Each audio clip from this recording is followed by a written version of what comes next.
This is CGTN, China Global Television Network.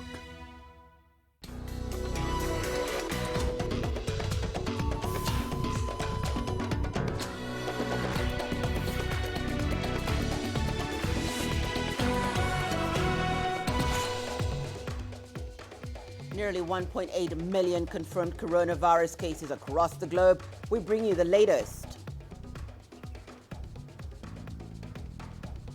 A Kenyan university unveils a prototype for ventilators as demand soars for medical equipment. And a very unique Easter Sunday amid lockdowns in many parts of the world. Hello and welcome. You're watching Africa Live. We're coming to you live from Nairobi. I'm Hannah Viviers, here with stories making headlines this hour. Fears rise about food shortages due to disruptions in the world's supply chain. And in sport, we delve into the effect the coronavirus has had on South African football.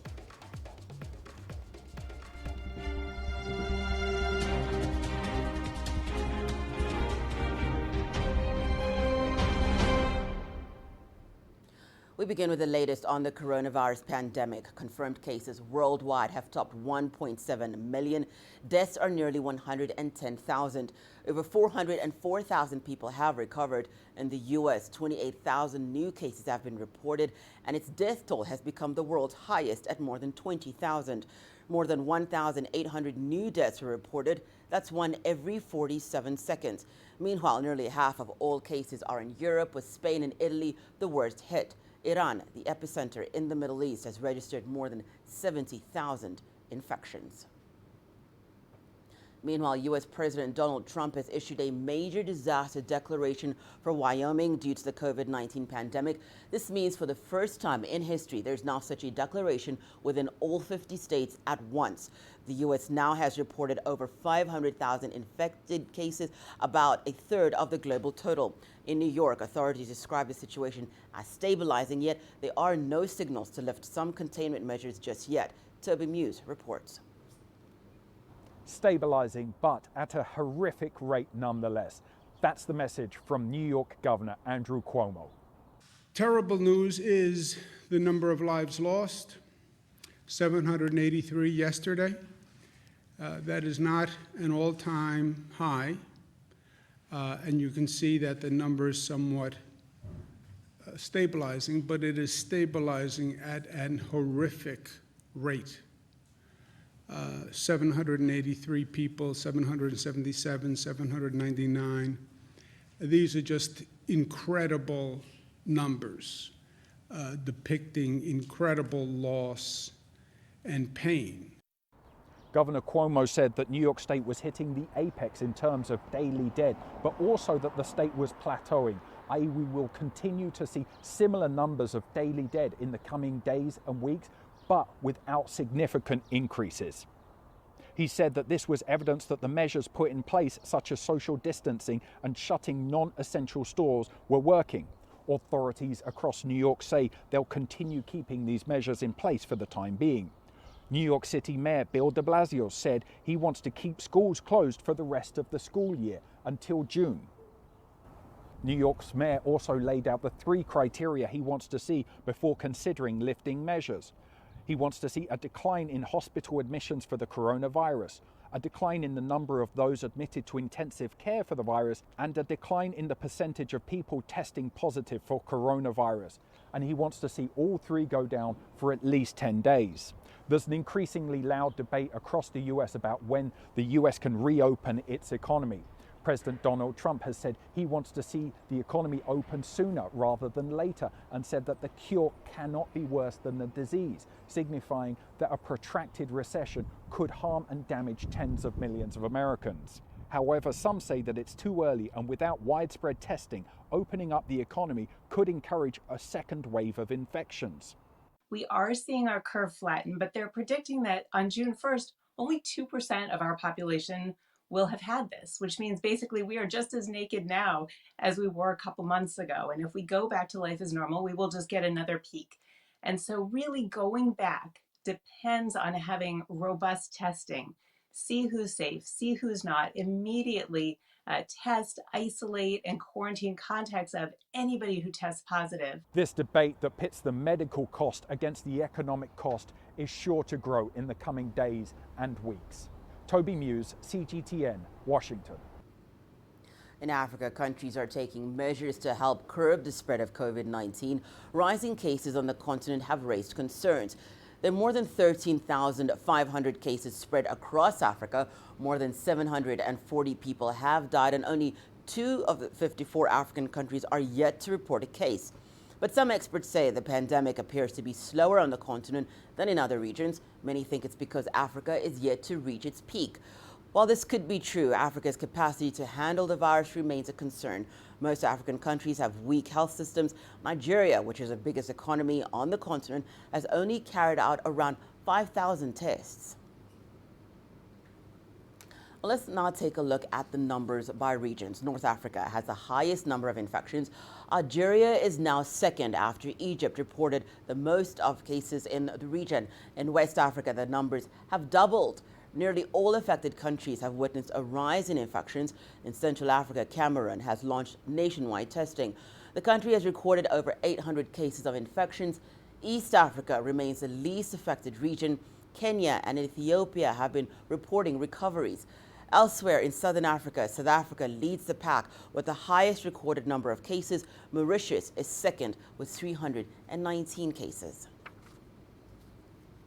Well, Uganda has discharged its first coronavirus patients. The 3 patients received the all clear after being hospitalized for 3 weeks. Uganda has so far registered 53 cases of COVID-19. Leon Seyanga tells us more. Joyous celebrations for these frontline medical workers. They are celebrating the release of 3 COVID-19 patients from this referral hospital. It's been 21 days since the first COVID-19 patient was admitted here. We don't go back to our families because we are contacts. We don't go back to our families. So for us, seeing our patients improving and being discharged, it gives us a great joy and encourages. The patients, all male, now coronavirus-free, were not shown to protect their privacy. The discharge of patients has indeed offered a glimmer of hope as the country continues to deal with the COVID-19 pandemic. Health officials are confident many more will soon leave this facility. 15 more are expected to be discharged in the next few days. But as they hope to return to their homes, they could have another battle to fight: stigma. I'm calling upon the community, please accept these people, because you need to support them psychologically, accept them, give them a lot of hope. The discharge of the 3 has reduced active cases in Uganda to 50 with no death.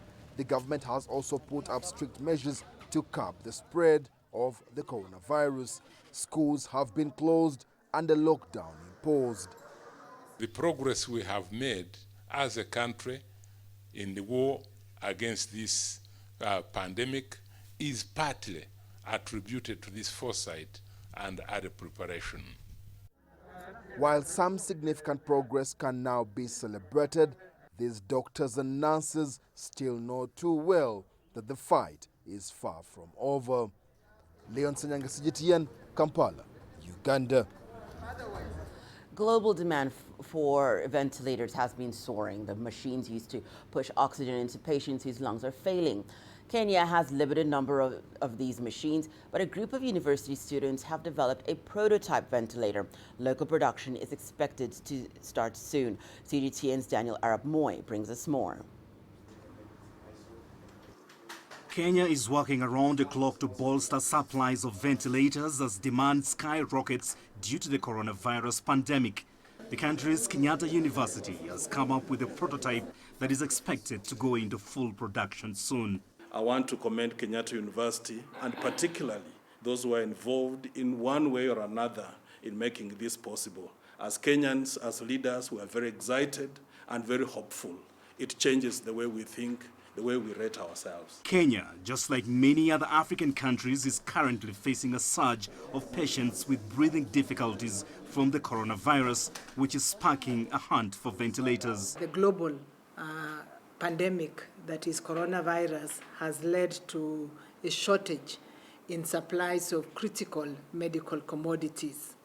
Ventilators has been one of them, and this is necessary for those people who become critically ill until they require assistance with breathing. Ventilators are vital lifelines for critically ill COVID-19 patients that keep them breathing and buys them time to fight the infection and recover. Shortages mean healthcare workers are forced to make big decisions on which lives to save.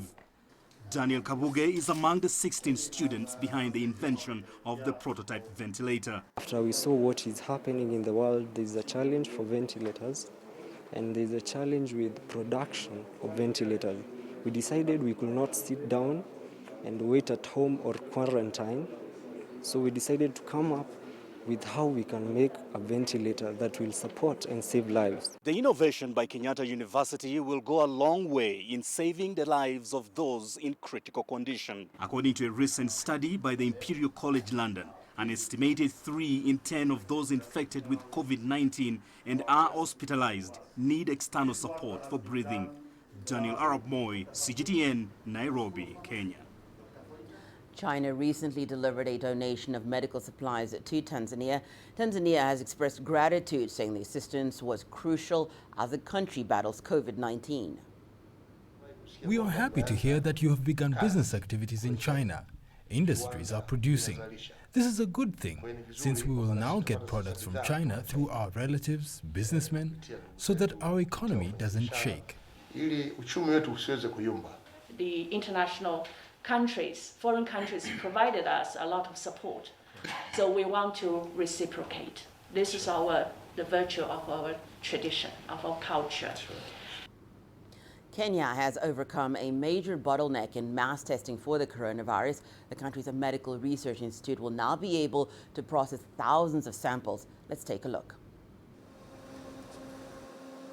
Kenya has procured machines that will see testing facilities use the Cobas 6800 and the 8800 HIV viral load machines to test for coronavirus. This, along with the gene expert previously used for point-of-care testing for tuberculosis. You know that the testing that's happening in Kenya right now is manual testing, where humans are doing pipetting and extraction of samples and so on. In these machines, you don't do that. You put the sample inside, and then the machine does the manual components automatically, and then amplifies the sample and tells you whether you have got coronavirus or you don't have coronavirus, okay? According to the Kenya Medical Research Institute, the Cobas machine is also able to run as many as 5,000 tests in a day, up from the current 600. Currently, there are Cobas machines in at least 7 testing centers across the country. This is the most powerful genetic analyzer in this part of the country, in this part of the region at the moment. It looks innocuous, looks harmless, but this is where the human genome was done. Despite several challenges the country still faces regarding the control of COVID-19, the East African country has received praise from the African Center for Disease Control and the World Health Organization for their laboratory capacity. The Kenya Medical Research Institute is now fully equipped and ready to conduct mass testing of the coronavirus. The only challenge that remains is the ability of the government to collect and deliver samples to the institute. Daniel Arap Moi, CGTN, Nairobi, Kenya. It's time now for us to take a short break. More news when we return, including an unprecedented quiet Easter Sunday across the world, and some Nigerians turn to alternative medicine to boost immunity as coronavirus ravages the world.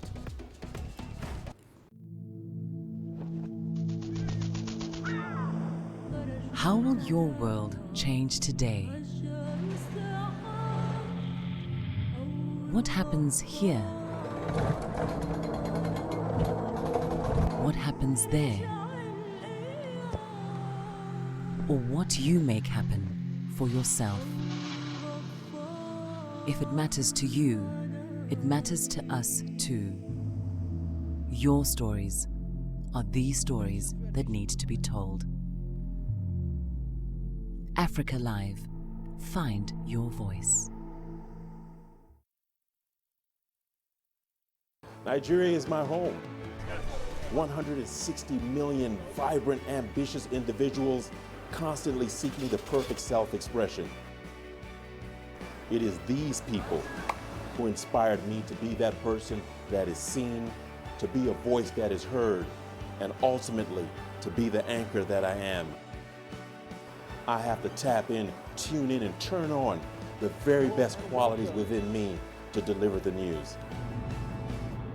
I'm Richard Nta, an anchor for CGTN.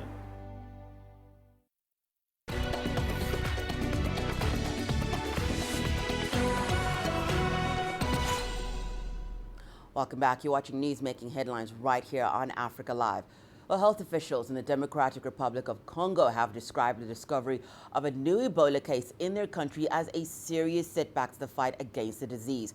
The officials confirmed a case in the eastern territory of Beni on Friday, just 2 days before the outbreak was supposed to be declared over.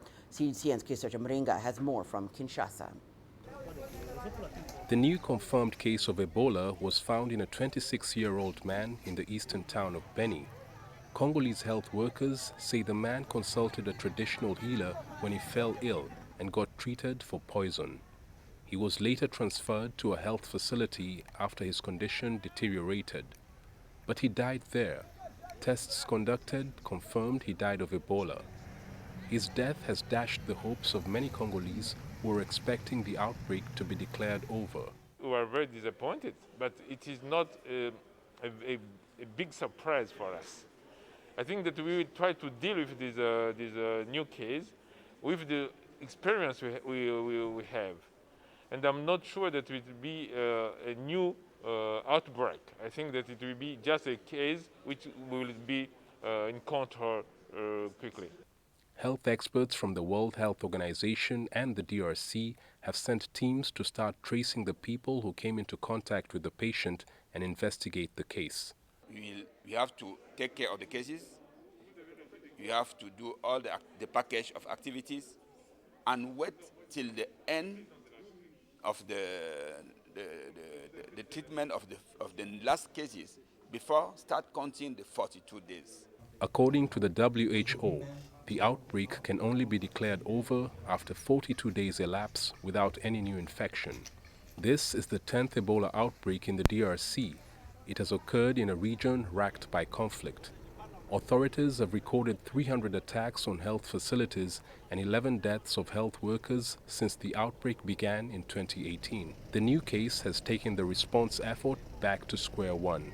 The DRC had gone for 52 days without recording any new Ebola case. The discovery of the case in Beni has come at a time that the country is grappling with the coronavirus pandemic and other diseases that have claimed thousands of lives. Chris Ochamringa, CGTN, Kinshasa, Democratic Republic of Congo.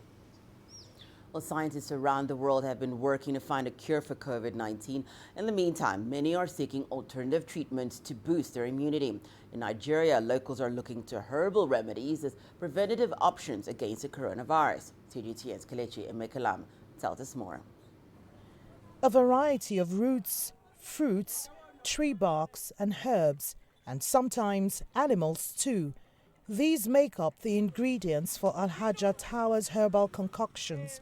She's practiced this alternative treatment for over 25 years, a knowledge passed down to her from her grandmother. The self-acclaimed herbal doctor specializes in mixing leaves and roots for treating all kinds of diseases and ailments.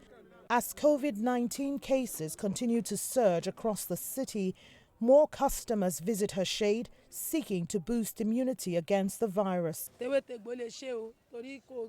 We treat malaria, gonorrhea, diabetes and typhoid. There's no sickness we don't treat. I have also passed the knowledge and graduated apprentices over the years.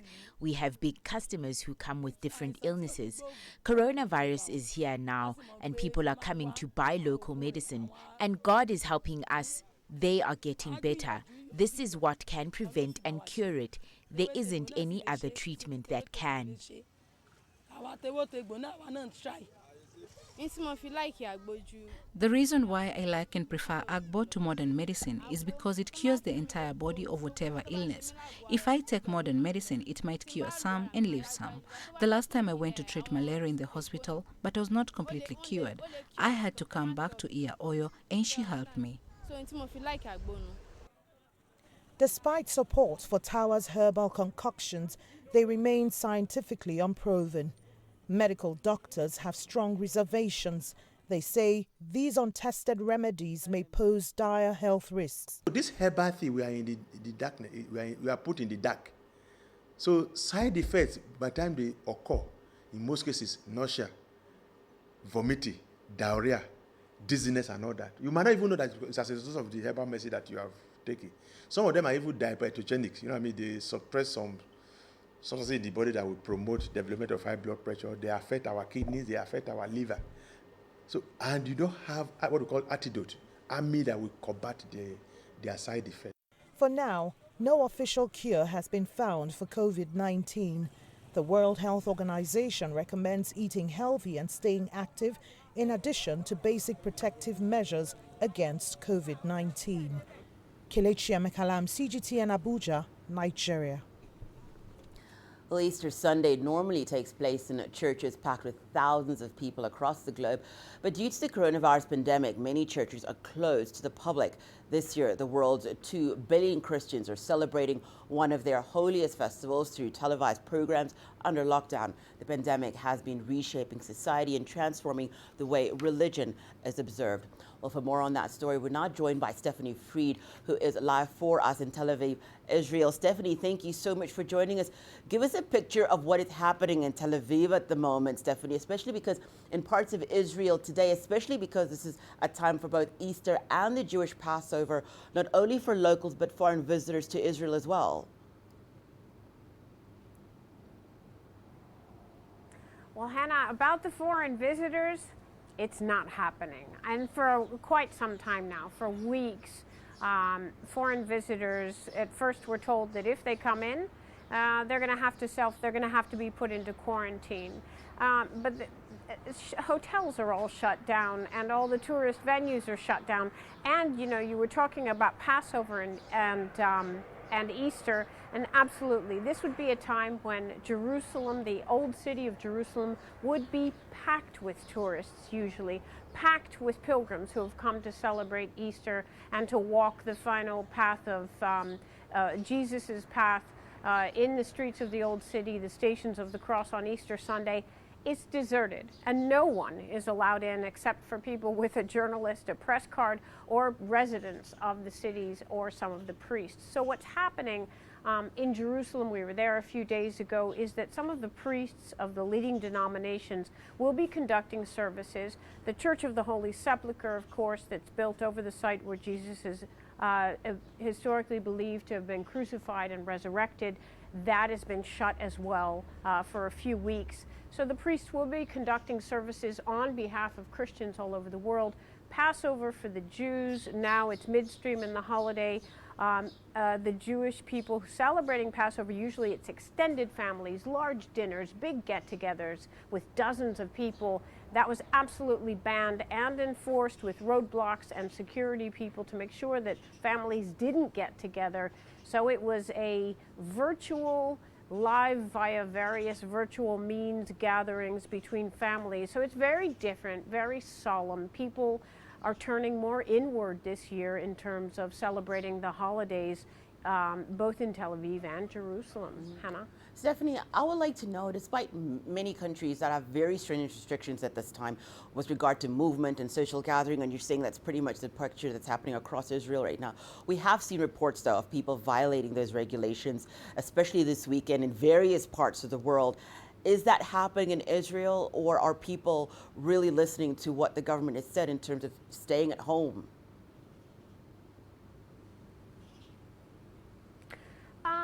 People are compliant for the most part, but absolutely there are violations. And specifically, there have been violations within Israel's ultra-religious, ultra-Orthodox Jewish communities. People who have that, the communities are just that. They're all about communities, community prayer, community gatherings, community get-togethers. Also, it's important to understand that within those communities, the ultra-Orthodox, they don't necessarily speak Hebrew, they speak Yiddish, they don't have smartphones, they don't watch television, they don't have televisions. In a lot of ways, they're isolated from the rest of the country, which also means they haven't really understood necessarily the regulations. Plus, they follow the advice of their rabbis who tell them what to do, and the rabbis haven't been too strict on saying, hey, you need to distance, you need to stay away from each other, stay at home. So those have been the violations. As a result, Israel, starting on Sunday, today, has put code red into effect on some neighborhoods in Jerusalem, ultra-Orthodox communities, where they're isolated. They're not allowed to leave, no one's allowed to go in. They're under strict measures right now to make sure that they're compliant, because in terms of numbers, those are the communities with the highest rates of infection. Hannah. Thank you so much for giving us that update. Stephanie Fried joining us live from Tel Aviv in Israel, where we are going to take a short break now. When we return, more headlines, including fears rise about food shortages due to disruptions in the world supply chains. And Egypt expresses confidence about its food security despite COVID-19 disruptions.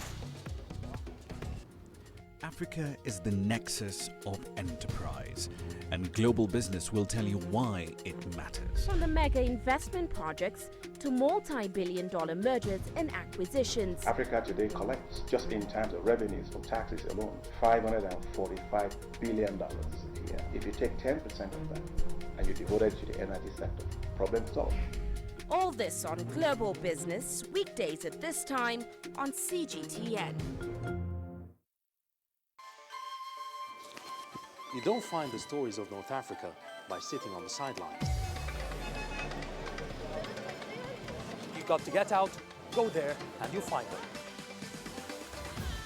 In the bazaars of Casablanca, among the crowds in Cairo, who come to visit Cairo, the ancient capital of Egypt. Along the waters of the Nile, along the sands of the Sahara. No one else will take you where we can in North Africa. No one else will show you what it's all about. CGTN, see the difference.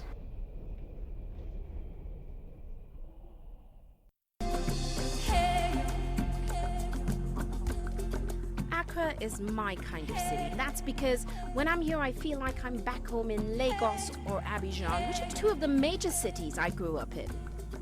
Business in Africa is high risk. After about a decade covering business news on the continent, I've learned it's all about the high risk, but also the high returns and the high energy.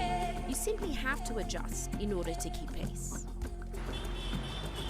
When I started out as a journalist, my dream was to open people's minds to the different perspectives. From the CEO in the boardroom to the trader out in the street, we all have different stories. From Accra to Addis Ababa, from Cairo to Cape Town, and I wouldn't have it any other way.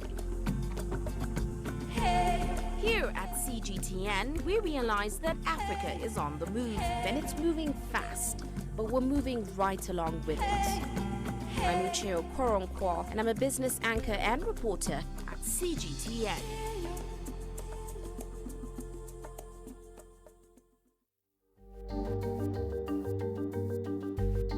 Africa Live. Find your voice.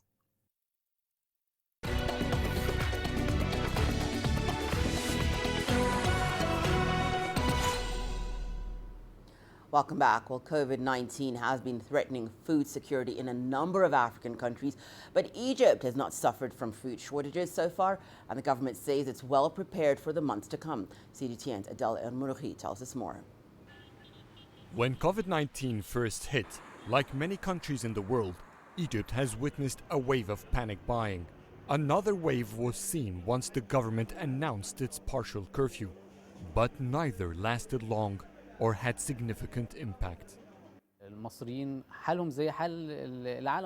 first, Egyptians resorted to panic buying during the first 2 weeks of the outbreak here. Then the government released data about its food reserve, which has been very well preserved, and people didn't find shortages. That gave confidence and ended the panic. Egyptian President Abdel Fattah el-Sisi has called to boost strategic reserves of food, especially staple goods. Thanks to the recent economic reform plan, that was not a huge challenge for the government. We've seen massive agriculture projects, cultivating 1.5 million fedans, greenhouse projects, cattle breeding and fish farms. All of that has created a huge reserve in strategic food reserves. That's the reason Egypt is managing this crisis pretty well. Egypt has jumped 54 positions in the list of nations relying on food imports because of these measures. Egypt's reserves of wheat, rice and macaroni are sufficient for a range of period of 3.5 months and up to 5. Animal protein reserve like poultry is enough for 11 months and meat for 28. In addition, the General Authority for Supply Commodities has bought 120,000 tons of vegetable oils at its last tender on March 19. With 95% of its rice needs grown domestically, 90% of fish, and the surplus in fruits and vegetables, Egypt is not suffering from any shortage in food supply. It's actually exporting. And with the decent foreign currency reserve it's having, the country should be able to pass the COVID-19 crisis. Adel Mahroui, CGTN, Cairo. A disruption to the global food supply chain due to the coronavirus continues to be a concern and has prompted many countries to take measures to ensure their own food security. Timothy Ulrich tells us more. Dairy farmers around the world are being forced to dump their milk. The global pandemic has upended their distribution network, meaning their goods are going sour. But when it comes to global food security, it's more than just spilt milk. Many countries are rolling out limits or bans on food exports, with rice being the biggest one. Cambodia is banning the exports of whole grain and white rice. Figures show 40% of its rice exports last year went to China. It's also banning the exports of fish. Officials say it's to curb price surges amid food shortage fears. But there are also logistics issues. India's rice traders have stopped signing new export contracts, as a nationwide shutdown has caused issues like labor shortages. India was the world's largest exporter of rice in 2018. Other countries are taking similar measures to limit or ban exports of grains and legumes. Russia, Ukraine, and Egypt are just some of those putting in place new policies. Global food security was already teetering in precarity. Locust plagues, climate irregularities, and conflicts were just some of the challenges. But the global pandemic is now threatening to plunge much of the world's food supply into a new level of uncertainty. Timothy Ulrich, CGTN. Well, the UN Food and Agriculture Organization says global food trade needs to be better coordinated and that the world is not facing a food crisis. Our reporter Yang Shanshang had the chance to speak to the organization's chief economist in an exclusive interview. So, Maximo, thank you very much for joining me through the Zoom. And we have seen that the FAO has released a report and warning the world will face a global food crisis. And lots of countries are taking some measures. For example, Vietnam is considering a ban on exporting rice, and India probably is considering the similar policy. And in China, we have also seen some people are holding rice and flour. Do you think that those kind of reactions are rational? And what do you mean the global food crisis? Okay, so let me first clarify. FAO is not saying that we are in a global food crisis. On the contrary, what FAO is saying is that today in the world of staples, so wheat, maize, corn, rice, soybeans, we have sufficient production and sufficient stocks, a lot higher than in 2007, 2008 food prices. The only problem, because this is a capital-intensive sector, the only problem is a logistical problem. And the signal that we are trying to give to the world is resolve the logistical problems. And many of those have been resolved by now. So we do not think there is any need for countries to put those type of restrictive measures to trade. We do not know when this pandemic will come to the end and when those kind of food supply chain will resume. What's impact do you expect to happen, and which countries are most vulnerable? The problem that we will really be facing after this period of lockdowns is a problem of recession, meaning that we will have a lot less demand, and that's where the demand shock will activate. And that means that there will be less demand for commodities in the world, and the prices will go down.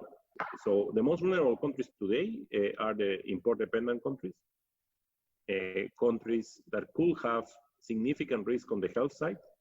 And if you look at the health risk index that has been developed, Africa, sub-Saharan Africa, is the continent that could face the bigger health risks if the pandemic goes in the levels that we are observing in Europe and in the US. The same applies for South Asia and also for small island countries. Let's go to Tunisia now, where a hospital in the capital Tunis has opened a new COVID-19 center. CGTN's Adnan Shiwashi reports. The Ministry of Health and members of the National Observatory on New and Emerging Diseases have visited the COVID-19 center at the Mahmoud al-Matri Hospital in the capital city Tunis. This hospital is one of the main pillars of Tunisia's healthcare system. The state aims to create similar centers in other regions. This is part of the national strategy to combat the COVID-19 pandemic. Professor Nuzha bin Brahim is leading a team of doctors, nurses and emergency service employees trained to deal with coronavirus patients. We are in the forefront of the fight against the virus. The management of the whole operation is clear from testing, transporting patients until the treatment is administered. We have repeated all the steps to guarantee the safety of patients and medical teams. Health authorities have created a special procedure for confirmed COVID-19 patients. Sorting out COVID-19 patients starts at the outside of the facility. People who can breathe well and have minor symptoms are directed to one unit, while patients who need intensive care are sent to a different section. Health authorities assert that the evolution of the epidemiological situation suggests a faster spread of the virus in the next few weeks, especially as the prevention measures imposed by the state are repeatedly breached across the country.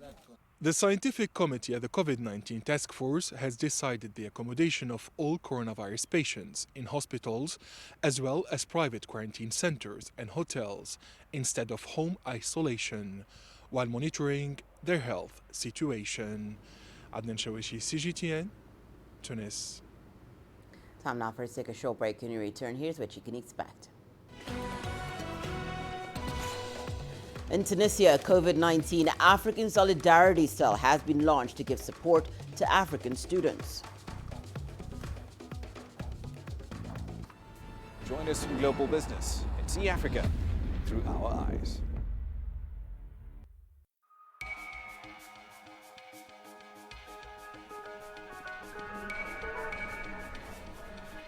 You're watching breaking news on CGTN.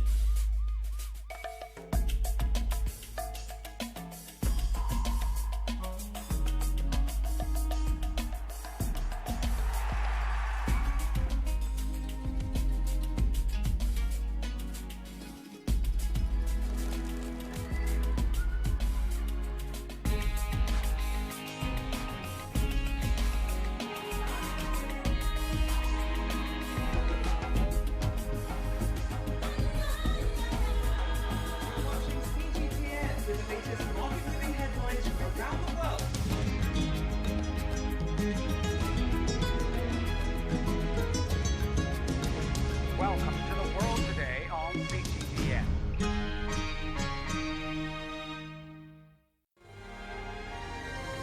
The greatest journeys, the greatest sights,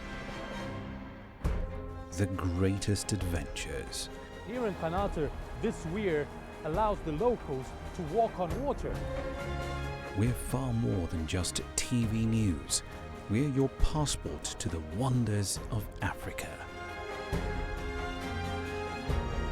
To bring you stories of struggle, survival and hope.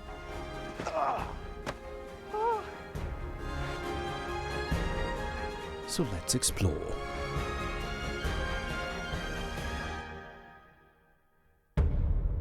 CGTN. See the difference.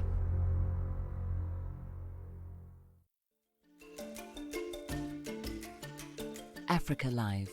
Find your voice.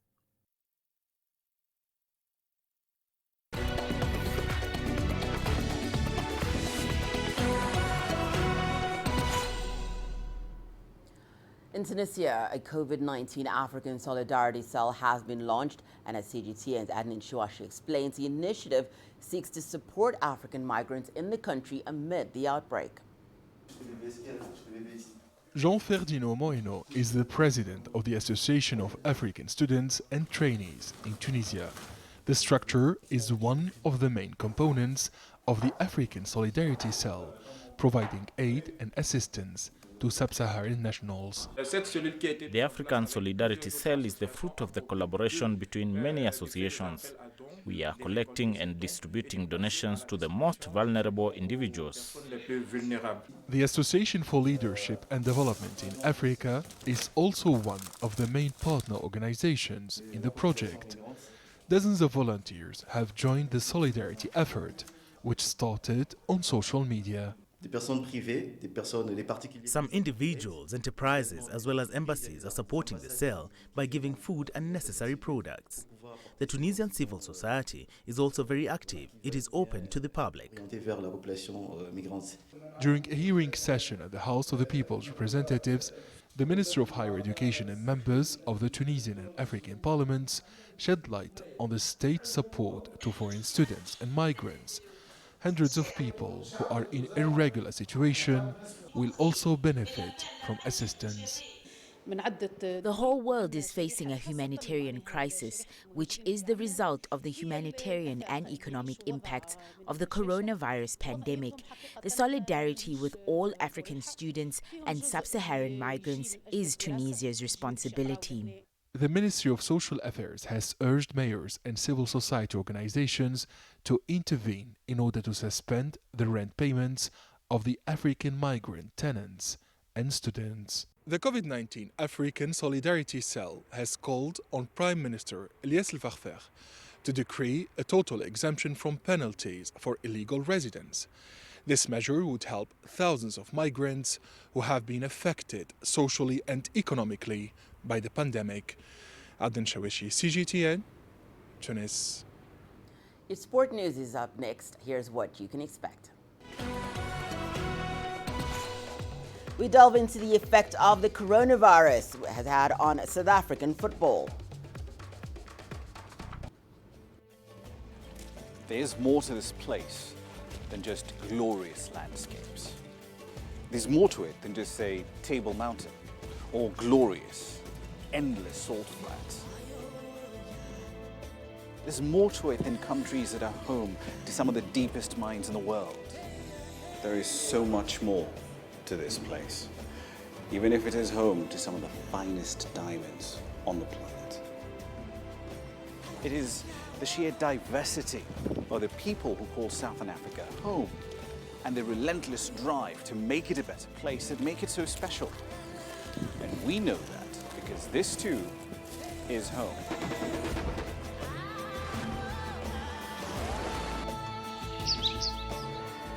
No one knows Southern Africa like we do. CGTN, see the difference.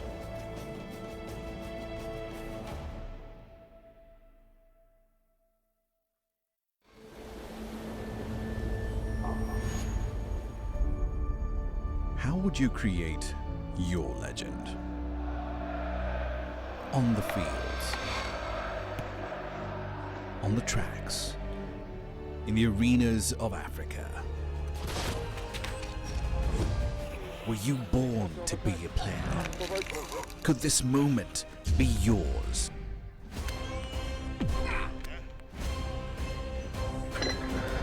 Sports Scene. Find your game.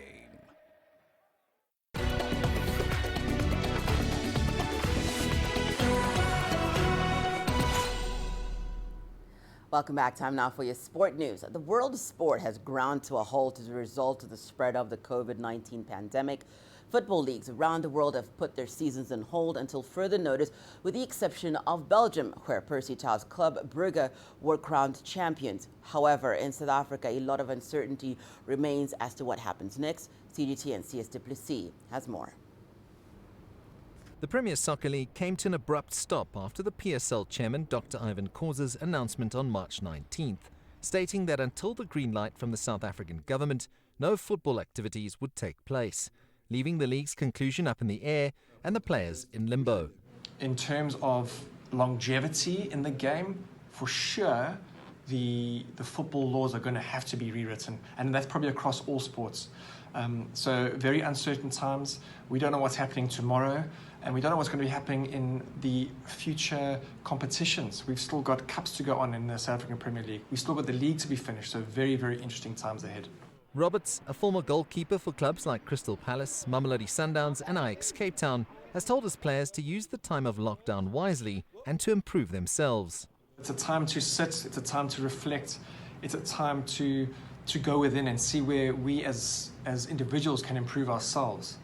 And I've told the boys as well is that you may not be the most talented of players, but there's nothing stopping you from coming back now to their mini pre-season as the fittest. So I hope they're going to take that on board now and really, really work on themselves going forward.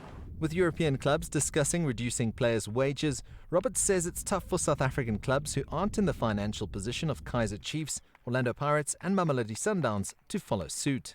I think it'll be very tough for players or teams to implement a wage cut going forward because of the coronavirus. I honestly can't see that happening, to be honest. I just don't think the majority of players outside the top 5 or top 6 teams could actually afford it. Nothing's been put in place from the top, from the PSL. There's no savings plan in place for these guys. So now you can't expect them to all of a sudden take wage cuts. The conclusion of the season remains a big topic of debate, but so is the idea of matches behind closed doors, a scenario that is not ideal, especially for the football fans who flock to stadiums week in and week out.